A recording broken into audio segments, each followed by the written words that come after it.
Olá, eu vou fazer a apresentação do meu TCC sobre o sistema laser Raman de um gravimetro de átomos frios. Esse gravimetro funciona fazendo a interferometria atômica desses átomos. Eu vou começar pelos lasers Raman. Para que servem os lasers Raman no nosso experimento? A gente quer usar os níveis atômicos hiperfinos dos nossos átomos e a gente quer excitar eles. A gente poderia excitar eles diretamente com microondas entre esses dois níveis, que seria 6,8 GHz, só que o momento dos fótons de microondas é muito baixo. Isso quer dizer que nosso interferômetro seria muito curto e ele teria pouca precisão. Então a gente usa dois lasers, a gente primeiro excita para um nível superior e depois excita de volta do nível superior para o nível excitado da estrutura hiperfida. Os dois lasers eles têm um detuning desse nível superior para evitar que o sistema de fato mude para esse nível e dessa forma a gente faz uma transição de dois fótons entre esses dois níveis, fazendo que o nosso sistema seja de fato um sistema de dois níveis que pode ser compreendido pela esfera de Bloch. Para ilustrar o gravimetro, eu vou começar falando sobre outros interferômetros. Esse é um interferômetro laser, ou de Mach-Zehnder. Basicamente, você tem um laser você tem um beam splitter, ele divide o laser em dois, e você usa esses espelhos para recombinar ele em outro beam splitter, e aqui eles vão interferir. E dependendo do caminho que eles fizeram, se tiver uma diferença de caminho, pode ser o comprimento do caminho ou algo que altere a fase do laser, você vai ter uma intensidade diferente dependendo dessa diferença de fase, que é dada por essa equação. Aí temos a interferometria de Hansen. Você usa um sistema quântico de dois níveis. Você usa um pulso pi sobre 2 para passar o sistema do estado ground para o estado de superposição. Aí, durante o tempo de interrogação, que é entre os dois pulsos, o nosso sistema vai fazer uma precessão em torno do eixo Z. E daí, depois a gente faz um outro pulso pi sobre 2. E dependendo de onde ele cair depois dessa rotação, ele pode tanto, dependendo da precessão, ele vai tanto estar no estado ground, estado excitado, ou em alguma estado intermediário, que vai ter um valor esperado que vai ser o intermediário entre os dois. E com isso a gente pode reconstruir essas frinjas aqui, essas franjas.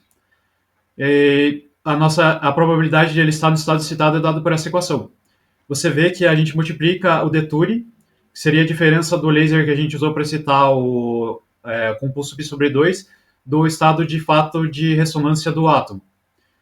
E você vê que quanto maior tempo de interrogação, maior seria a frequência dessa mudança do deture. Isso quer dizer que com o tempo de interrogação maior, a gente teria mais e mais franjas e a gente vai ter uma precisão maior e maior para determinar o detuning do nosso centro aqui. Isso quer dizer que a gente pode usar isso para calibrar um laser com uma precisão muito grande, que é o que de fato a gente usa num relógio atômico. Agora, finalmente, a interferometria atômica para gravimetria. A gente tem aqui os átomos que vão estar aqui. A gente vai deixar eles cair na nossa câmera de vácuo e a gente vai lançar um laser com pulso pi sobre 2 deles. Isso aqui seria análogo ao beam splitter do Mach-Zehnder, porque ele vai dividir o nossa onda de átomos em dois pacotes, que vão estar em superposição. Só que eles não vão estar somente no nível ground e no nível excitado. Por causa dos lasers, o nosso nível excitado também os nossos átomos também vão ter um momento. Aí eles vão se separar dos átomos que estão no nível ground.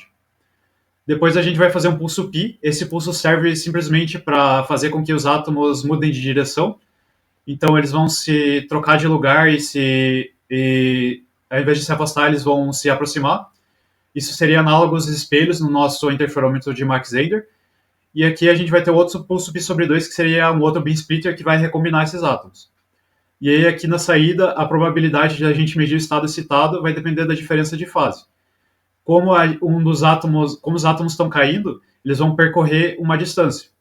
E a diferença de fase vai ser o número de onda aqui desse momento, vezes essa distância que eles percorreram. E aí, através dessa equação aqui, no fundo, a gente tem a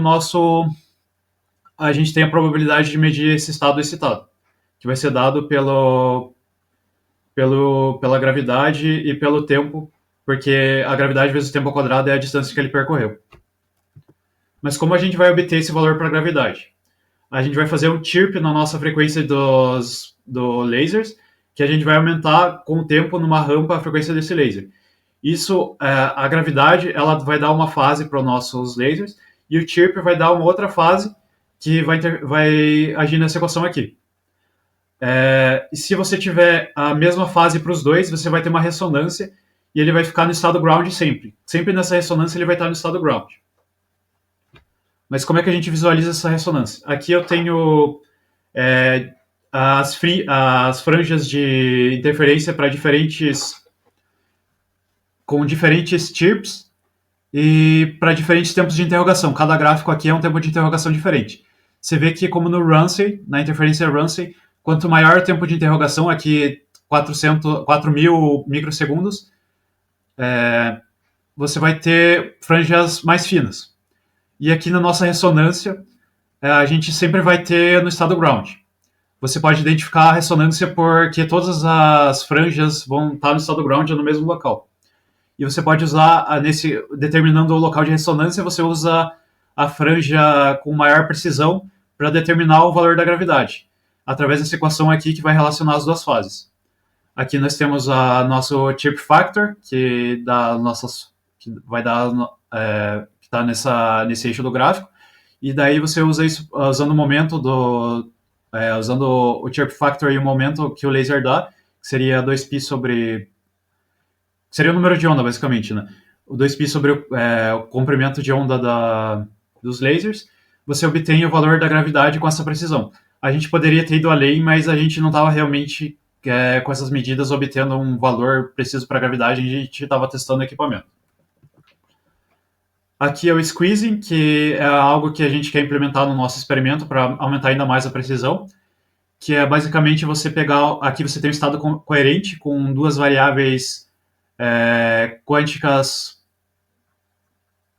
conjugadas, por exemplo, a posição e o momento. Você tem aqui o princípio da incerteza, e quando você faz o squeezing, você troca a incerteza numa variável pela outra. Então você vai ter uma precisão maior no momento, que aqui ele está mais fino, e uma precisão menor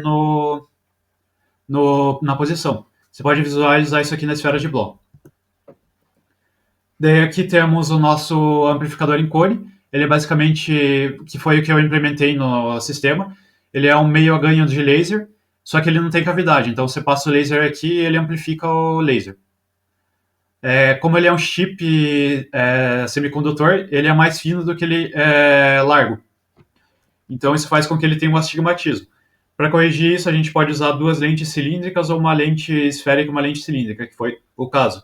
O astigmatismo basicamente o nosso laser tem duas distâncias focais diferentes para cada direção. Aqui nós temos um isolador óptico.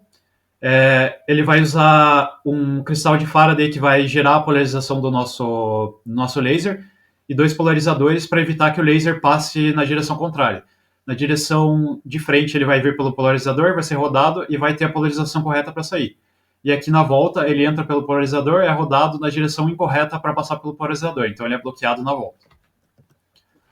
Aqui a gente vai ter que acoplar isso numa fibra ótica, então a gente tem que ter o tamanho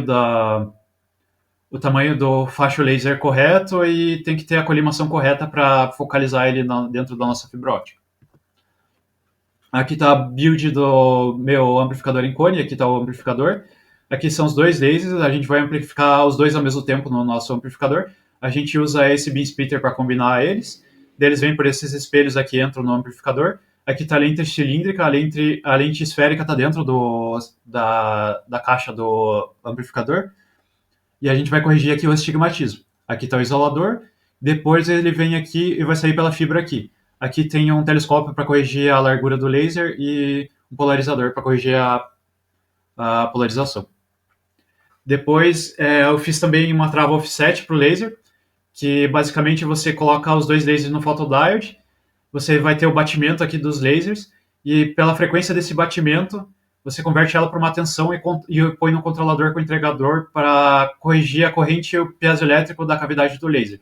Com isso você consegue corrigir a frequência. Basicamente você trava a frequência de um dos lasers. No caso Raman 2, você trava no laser de repump. Isso aqui é a trava da potência, que a gente modula a corrente do amplificador em cone, usando a saída dele que a gente adiciona para um fotodiodo.